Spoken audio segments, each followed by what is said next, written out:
നമസ്കാരം. ആടിനെ പട്ടിയാക്കി പട്ടിയെ പേപ്പട്ടിയാക്കി വാർത്തയിലൂടെ തല്ലിക്കൊല്ലാൻ നന്നായി അറിയാവുന്ന ഒരു മാധ്യമമാണ് മലയാള മനോരമ എന്ന കാര്യത്തിൽ ഒരു തർക്കവുമില്ല. ഒരു മനുഷ്യൻ പട്ടിയെ കടിക്കുന്നതാണ് വാർത്ത, മറിച്ച് പട്ടി മനുഷ്യനെ കടിക്കുന്നതല്ല വാർത്ത എന്നറിയാവുന്ന മലയാള മനോരമ പലപ്പോഴും മനുഷ്യനെ കൊണ്ട് നിർബന്ധിച്ച് പട്ടിയെ കടിപ്പിച്ചുകൊണ്ട് വാർത്ത കൊടുക്കാൻ ശ്രമം നടത്താറുണ്ടെങ്കിലും അതൊന്നും അവരുദ്ദേശിക്കുന്ന രീതിയിൽ ഇടതുപക്ഷത്തിന്റെ കാര്യത്തിൽ ക്ലിക്കാകാറുമില്ല. ഇപ്പൊ നമുക്ക് 4-5 ദിവസമായിട്ട് അറിയാം, നിലമ്പൂർ MLA PV അൻവർ, അതായത് സംസ്ഥാന സർക്കാരിന്റെ മുഖം വികൃതമാക്കുന്ന കേരള പോലീസിൽ കടന്നു കയറിയിട്ടുള്ള ചില പുഴുക്കുത്തുകളെ തുറന്നു കാണിച്ചുകൊണ്ടിരിക്കുകയാണ്. അപ്പോൾ അതിന്റെ ഭാഗമായിട്ട് ക്രമസമാധാന ചുമതലയുള്ള ADGP MR അജിത് കുമാറിനെതിരെയും അതുപോലെ തന്നെ SP സുജിത് ദാസിനെതിരെയും ഒക്കെ അദ്ദേഹം പുറത്തുവിട്ട പല ആരോപണങ്ങൾ, പല തെളിവുകളുമൊക്കെ വളരെ ഞെട്ടിപ്പിക്കുന്നത് തന്നെയായിരുന്നു. അതായത് ADGP അജിത് കുമാറിനെതിരെ എന്തൊക്കെ ആരോപണങ്ങളാണ് ഉയർന്നു വന്നത്? അതായത് തൃശ്ശൂർ പൂരം കലക്കാൻ വേണ്ടി കൂട്ടുനിന്നു. രണ്ടാമത്തെ കാര്യം എന്താണ്? സോളാർ കേസ് അട്ടിമറിക്കാൻ വേണ്ടി ശ്രമം നടത്തി. എന്നാൽ ഈ സോളാർ കേസ് അട്ടിമറിക്കാൻ വേണ്ടി ശ്രമം നടത്തി എന്ന കാര്യം സോളാർ കേസിലെ പരാതിക്കാരി ശരിവെക്കുന്നുണ്ട് താനും. അങ്ങനെ തുടങ്ങി വളരെ ഗുരുതരമായ പല കാര്യങ്ങളാണ് ഇദ്ദേഹം പുറത്തുവിട്ടത്. അപ്പോൾ PV അൻവറിന്റെ ഈ ഒരു പുഴുക്കുത്തുകളെ തുറന്നു കാട്ടുന്നതിനുള്ള പോരാട്ടം വലിയ രീതിയിൽ തന്നെ ജനങ്ങൾക്കിടയിൽ ശ്രദ്ധ പിടിച്ചു പറ്റി. ഇടതുപക്ഷത്തിന്റെ അണികളും സഖാക്കളെല്ലാവരും PV അൻവറിന്റെ ഈ പോരാട്ടത്തിന് ഐക്യദാർഢ്യം പ്രഖ്യാപിച്ച് രംഗത്തേക്ക് വരികയും വലിയ കയ്യടിയാണ് PV അൻവറിന് കിട്ടിക്കൊണ്ടിരിക്കുന്നത്. അപ്പൊ അതിന്റെ ഭാഗമായിട്ട് KT ജലീൽ രംഗത്തേക്ക് വന്നു, VS സുനിൽകുമാർ രംഗത്തേക്ക് വന്നു. അങ്ങനെ നിരവധി നേതാക്കൾ, ഇന്ന് U പ്രദീപ് അടക്കമുള്ള അങ്ങനെ നിരവധി നേതാക്കളൊക്കെ പിന്തുണ പ്രഖ്യാപിച്ചുകൊണ്ട് രംഗത്തേക്ക് വന്നുകൊണ്ടിരിക്കുകയാണ്. അപ്പോൾ ഇത് കിട്ടിയ ഒരു അവസരമാണ്. അതായത് ഈ സംസ്ഥാന സർക്കാരിനകത്ത് 2 ചേരിയുണ്ടെന്ന് കാണിക്കാൻ കിട്ടിയ ഒരു അവസരമാണ് എന്ന് വരുത്തി തീർക്കാൻ നമ്മുടെ മലയാള മനോരമ ഒരു ശ്രമം നടത്തുകയാണ്. സത്യത്തിൽ PV അൻവർ എന്താണ് നടത്തുന്നത്? അദ്ദേഹം സംസ്ഥാന സർക്കാരിനെ കടന്നാക്രമിക്കുകയാണോ? അല്ലെന്നേ. മുഖ്യമന്ത്രിയെ കടന്നാക്രമിക്കുകയാണോ? അല്ലെന്നേ. അദ്ദേഹം എപ്പോഴെങ്കിലും കേരള പോലീസിനെ അടച്ചാക്ഷേപിക്കുന്നുണ്ടോ? ഇല്ല. അദ്ദേഹം എന്താണ് പറയുന്നത്? അതായത് കേരള പോലീസിൽ ചില പുഴുക്കുത്തുകൾ കടന്നു കയറിയിട്ടുണ്ട്, ആ പുഴുക്കുത്തുകൾ സേനയെ കളങ്കപ്പെടുത്തുകയാണെന്നാണ് പറയുന്നത്. ഇന്ത്യയിലെ നമ്പർ 1 സേന അത് കേരള പോലീസ് തന്നെയാണ് എന്ന് അദ്ദേഹം പറയുന്നുണ്ടെന്നേ. അതൊന്നും നമ്മുടെ മാധ്യമങ്ങൾ കേൾക്കുന്നില്ല. നമ്മുടെ മാധ്യമങ്ങൾ ഇത് മുഖ്യമന്ത്രി പിണറായി വിജയനെ കടന്നാക്രമിക്കാൻ വേണ്ടി PV അൻവർ ചില പവർ ഗ്രൂപ്പുകളുടെ ഭാഗമായി നടത്തുന്ന ഒരു ശ്രമമാണ് എന്ന് വരുത്തി തീർക്കാൻ വേണ്ടിയാണ് ശ്രമം നടത്തുന്നത്. അപ്പോൾ ഇതിൻ്റെയൊക്കെ ഭാഗമായി KT ജലീലിനെയും PV അൻവറിനെയും ഒക്കെ കടന്നാക്രമിച്ചുകൊണ്ട് മലയാള മനോരമ ഒരു വാർത്ത കൊടുക്കുകയാണ്. അതിൻ്റെ തലക്കെട്ട് ഞാനൊന്ന് വായിക്കാം. വിജയം നോക്കി ചേർത്ത് നിർത്തി വെട്ടിലാക്കി വിവാദങ്ങൾ, സ്വതന്ത്രർ CPM-ന് ഭാരമാകുമ്പോൾ എന്ന് പറഞ്ഞ് KT ജലീലിനെതിരെ, PV അൻവറിനെതിരെ, അതുപോലെ തന്നെ മുകേഷിനെതിരെ, ഇവർക്കെതിരെയാണ് ഈ വാർത്തകൾ ചെയ്തിരിക്കുന്നത്. അതായത് സ്വതന്ത്രരൊക്കെ വലിയ തലവേദനയായി മാറുന്നു പാർട്ടിക്ക് എന്നാണ് ഉല്ലാസ് എന്ന് പറയുന്ന ഒരു ലേഖകൻ പറയുന്നത്. ഈ ഉല്ലാസം ഇല്ലിങ്കൽ എന്ന് പറയുന്ന ലേഖകൻ സ്ഥിരം ഇടത് വിരുദ്ധ വാർത്തകൾ ചെയ്യുന്ന ഒരു വ്യക്തിയാണ് കേട്ടോ. അപ്പോൾ ഇദ്ദേഹത്തിൻ്റെ ഈ വാർത്ത മൊത്തം വായിക്കുമ്പോൾ നമുക്ക് തോന്നും ഇദ്ദേഹമാണ് CPM-ന്റെ സംസ്ഥാന സെക്രട്ടറി എന്ന്. അതായത് PV അൻവർ ഇപ്പോൾ ഉന്നയിച്ചുകൊണ്ടിരിക്കുന്ന ഈ ആരോപണങ്ങളിൽ CPM-ന്റെ സംസ്ഥാന സെക്രട്ടറി എതിരായിട്ടൊന്നും തന്നെ പറഞ്ഞിട്ടില്ല. എല്ലാം പുറത്തു വരട്ടെ എന്ന് തന്നെയാണ് അദ്ദേഹം പറയുന്നത്. ഒരു ഭിന്നസ്വരവും CPM-നകത്തു നിന്ന് ഉയർന്ന് നമ്മൾ കേട്ടില്ല.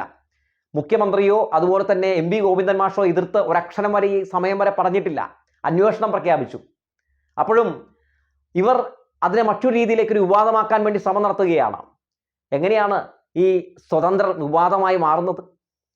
ഞാൻ തന്നെ പറഞ്ഞു തരാം. അതായത് മനോരമയ്ക്ക് ഇത്രയും മനോവേദന ഉണ്ടാകാനുള്ള കാരണം എന്താണെന്ന് നിങ്ങൾക്ക് അപ്പോൾ വ്യക്തമായി മനസ്സിലാകും. KT ജലീലിനെതിരെയാണ് ആദ്യത്തെ ഇവർ ഒരു തലവേദനയാണ് എന്ന് പറഞ്ഞു വെക്കുന്നത്. KT ജലീൽ 2006-ൽ ഇടത് സ്വതന്ത്രനായിട്ട് മത്സരിക്കുമ്പോൾ അദ്ദേഹം ആരെയാണ് തോൽപ്പിച്ചത്?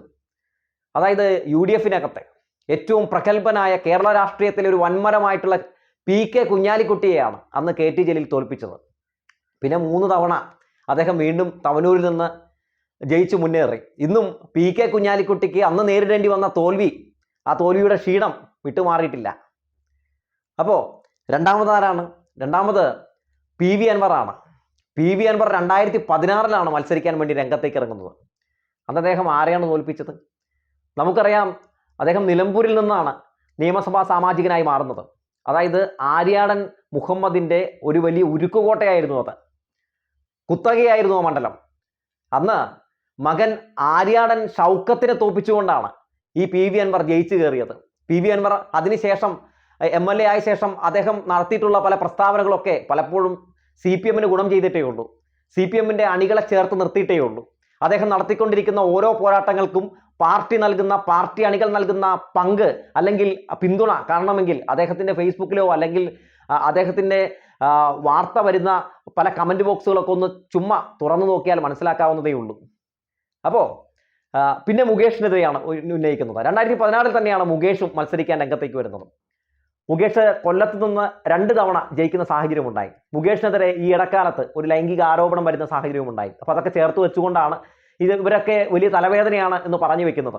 മുകേഷിനെതിരെ വന്നിരിക്കുന്ന ആരോപണം അതൊരു ആരോപണമാണ്. അത് അന്വേഷിക്കേണ്ടതുണ്ട്. അതിന്റെ വസ്തുത എന്താണെന്ന് കണ്ടെത്തേണ്ടതുണ്ട്. അദ്ദേഹം കുറ്റക്കാരനാണെങ്കിൽ അദ്ദേഹം ശിക്ഷിക്കപ്പെടണം എന്ന് തന്നെയാണ് പാർട്ടിയുടെ തീരുമാനം.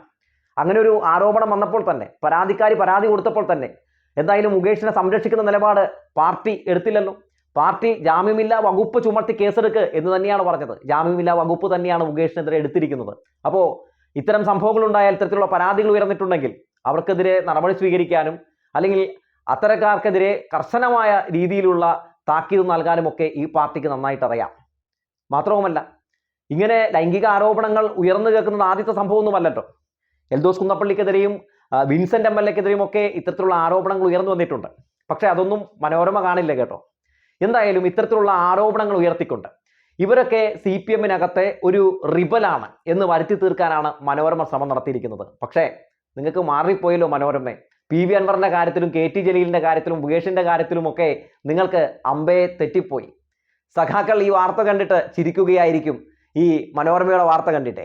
കാരണം മനോരമയെ പോലൊരു പത്രത്തിൽ നിന്ന് ഇതിൽ കൂടുതലൊന്നും നമ്മൾ പ്രതീക്ഷിക്കുന്നില്ല.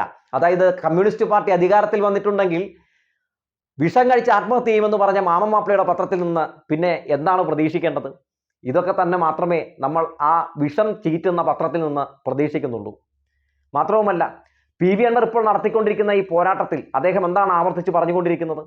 അതായത് അന്വേഷണം നടക്കട്ടെ, അന്വേഷണം നടന്നിട്ട് എന്തായാലും വസ്തുതകൾ പുറത്തു വരട്ടെ എന്ന് തന്നെയാണ്. തെളിവുകൾ അദ്ദേഹത്തിന്റെ കയ്യിലുണ്ട് എന്ന ആത്മവിശ്വാസം അദ്ദേഹം പ്രകടിപ്പിക്കുന്നുണ്ട്. മാധ്യമങ്ങൾ എന്താണ് ചെയ്യുന്നത്? അദ്ദേഹം മുസ്ലിം ലീഗിലേക്ക് പോകാൻ പോകുന്നു എന്ന് ചില മറുനാടൻ മറതകൾ വ്യാജ വാർത്തയടിക്കുന്നു. അദ്ദേഹം കീഴടങ്ങിയെന്ന് ചില മാധ്യമങ്ങൾ വാർത്തയടിക്കുന്നു. ചില ആളുകൾ എലിയാണ് അൻവർ എന്ന് വാർത്തയടിക്കുന്നു. അങ്ങനെ PV അൻവറിനെ വളഞ്ഞിട്ട് ആക്രമണം നടത്തുമ്പോഴും PV അൻവർ എന്ന് പറയുന്ന നട്ടലുള്ള നിലപാടുള്ള ഒരു MLA അദ്ദേഹത്തിന്റെ പോരാട്ടം തുടരുകയാണ്. അദ്ദേഹത്തിന്റെ ശക്തി സഖാക്കളാണ്. ഈ സഖാക്കളും പാർട്ടിയുമാണ് അദ്ദേഹത്തിന്റെ ശക്തി. അദ്ദേഹം ആരുടെയും മുമ്പിൽ തോറ്റ് മടക്കുകയാണെങ്കിൽ അത് ഈ പാർട്ടിയുടെയും ദൈവത്തിന്റെ മുമ്പിൽ മാത്രമായിരിക്കും എന്ന് അദ്ദേഹം പറഞ്ഞിട്ടുള്ളതാണ്. അല്ലാതെ മാധ്യമങ്ങൾ എത്തരത്തിലുള്ള വളഞ്ഞിട്ട് ആക്രമണം നടത്തിയാലും അത് നടക്കില്ല എന്ന് തന്നെയാണ് അദ്ദേഹം പറഞ്ഞു വെക്കുന്നത്. അരുൺകുമാറിന്റെ മീറ്റ് എഡിറ്റേഴ്സിൽ കഴിഞ്ഞ ദിവസം PV അൻവർ നടത്തിയ പല വെളിപ്പെടുത്തലുകളും അതൊക്കെ വെറും വെളിപ്പെടുത്തലുകളാണ്. അതായത് ഒരു കഴമ്പില്ലാത്ത ആരോപണങ്ങളാണ്, കാടടച്ചുള്ള വെടിവെപ്പാണ് എന്ന് വരുത്തി തീർക്കാനും ADGP-യെ നല്ല തോതിൽ തന്നെ വെള്ളപൂശാനുമുള്ള ശ്രമം കാണാനിടയായി. സത്യത്തിൽ അരുൺകുമാറിനോട് പറയാനുള്ളത് ഒന്ന് മാത്രമാണ്: നിലനിൽപ്പിന്റെ രാഷ്ട്രീയമൊക്കെ നല്ലതാണ്, പക്ഷേ ഒരു വള്ളത്തിൽ ചവിട്ടി നിൽക്കൂ എന്ന് മാത്രമേ പറയാനുള്ളൂ. പിന്നെ മരംവെട്ട് ചാനൽ നമുക്കറിയാമല്ലോ, മരംവെട്ട് കേസിലെ പ്രതികൾ തുടങ്ങിയിരിക്കുന്ന ഈ ചാനലിൽ ഒരുപക്ഷെ പോലീസിനെ അല്ലെങ്കിൽ ഇത്തരത്തിലുള്ള പുഴുക്കുത്തുകളെയൊക്കെ വലിയ രീതിയിൽ ഇങ്ങനെ എന്താ പറയുക ചേർത്ത് നിർത്തേണ്ട സാഹചര്യമൊക്കെ ഉണ്ടാകും. അതുകൊണ്ട് കൂടുതലൊന്നും പറയുന്നില്ല. അരുൺകുമാറിന്റെ മാധ്യമ പ്രവർത്തനം നല്ലതൊക്കെ തന്നെയാണ്. പക്ഷേ അരുൺകുമാർ ചില വിഷയങ്ങൾ എടുക്കുന്ന നിലപാടുകൾ നമുക്കറിയാം. 24 ചാനലിലുള്ളപ്പോൾ മരംവെട്ട് കേസിലെ പ്രതികളെ വിമർശിക്കുകയും, എന്നാൽ റിപ്പോർട്ടർ ചാനലിലേക്ക് വന്നപ്പോൾ മരംവെട്ട് കേസിലെ മുതലാളിമാരെ വല്ലാത്ത രീതിയിൽ അങ്ങ് പൊക്കി അടിച്ചുകൊണ്ട് അവരൊക്കെ നിരപരാധികളാണ് സാറേ എന്ന് പറഞ്ഞ് വാർത്ത ചെയ്തൊന്നും ഞങ്ങൾ മറന്നിട്ടില്ല. എന്തായാലും PV അൻവറിനെയും KT ജലീലിനെയും ഒക്കെ അങ്ങ് കടന്നാക്രമിച്ച് ഇല്ലാതാക്കി കളയാമെന്ന് ആരെങ്കിലുമൊക്കെ വിചാരിച്ചിട്ടുണ്ടെങ്കിൽ, ഏതെങ്കിലും മാധ്യമ സ്ഥാപനത്തിലെ മുതലാളിമാരുടെ രാഷ്ട്രീയത്തിന് വേണ്ടി അങ്ങനെ ചില ലക്ഷ്യങ്ങൾ വെച്ച് ഏതെങ്കിലും മാപ്രകൾ ഇറങ്ങി തിരിച്ചിട്ടുണ്ടെങ്കിൽ ഇത് വേറെ സൈസ് മുതലുകളാണ് എന്ന് പറഞ്ഞു വെക്കുകയാണ്. PV അൻവറിനും KT ജലീലിനെതിരെയും ഒക്കെ ഇത്തരത്തിലുള്ള ചില വാർത്തകൾ ചെയ്തിട്ടുണ്ടെങ്കിൽ പാർട്ടിയിൽ നിന്ന് ഇവരെ പുറത്താക്കും, അല്ലെങ്കിൽ സഖാക്കളൊക്കെ ഇവർക്കെതിരാകും. ഇവർക്കെതിരെ പൊതുസമൂഹത്തിൽ നിന്ന്, അതായത് പാർട്ടിയിൽ നിന്ന് വലിയ ഒരു വിരുദ്ധ വികാരം ഒക്കെ ഉയർന്നു വരും എന്നൊക്കെയാണ് നമ്മുടെ മാപ്രകൾ വിചാരിച്ചിരിക്കുന്നതെങ്കിൽ നിങ്ങൾക്ക് തെറ്റിയെന്ന് അധികം വൈകാതെ മനസ്സിലാകും എന്ന് പറഞ്ഞു വെച്ചുകൊണ്ട് നിർത്തട്ടെ.